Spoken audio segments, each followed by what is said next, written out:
জীবন দিয়ে হলেও আজহার ভাইকে মুক্ত করবো। জামাত ইসলামের নিবন্ধন ফিরে দিতে হবে। জামাত ইসলামের প্রতীক দাঁড়িপাল্লা ফেরত দিতে হবে। অন্যথায় বাংলাদেশের সাধারণ মানুষকে সাথে নিয়ে আমিরে জামাতের আহ্বানে বাংলাদেশকে অচল করে দেওয়া হবে। আমাদের আমিরে জামাত বলেছেন, আমাদের আন্দোলন শুধু শুরু হয়নি, এই আন্দোলন আজহার ভাইকে মুক্তি করা ছাড়া আমরা ঘরে ফিরবো না ইনশাআল্লাহ।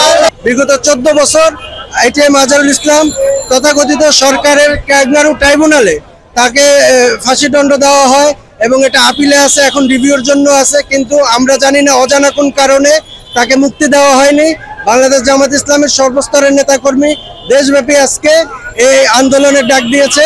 আমাদের অতি সত্ত্বর দাঁড়িপাল্লা মার্কা ফিরে দেওয়া হয় এবং এটিএম আজহারুল ভাইকে নিঃশর্তভাবে ফিরে দেওয়া, আমাদের মাঝে ফিরে আসার মতো জননেতা এটিএম আজহারুল ভাই যেন আমাদের মাঝে উপস্থিত হতে পারে। শহীদি কাফেলা বাংলাদেশ জামাত ইসলামী কর্তৃক আয়োজিত আজকের এই বিক্ষোভ সমাবেশে আমাদের নেতৃবৃন্দ একটি কথা বলেছে, বিপ্লবের পর কোন বিপ্লবী নেতা জেলে থাকতে পারে না। এদেশে আর কোন দিল্লির এজেন্ডা বাস্তবায়ন করতে দেওয়া হবে না। আর কোন বিপ্লবী নেতাকে যদি 1 সেকেন্ড জেলে বা মজলুমের শিকার হয়, এই সরকারকে তার দায়ভার নিতে হবে।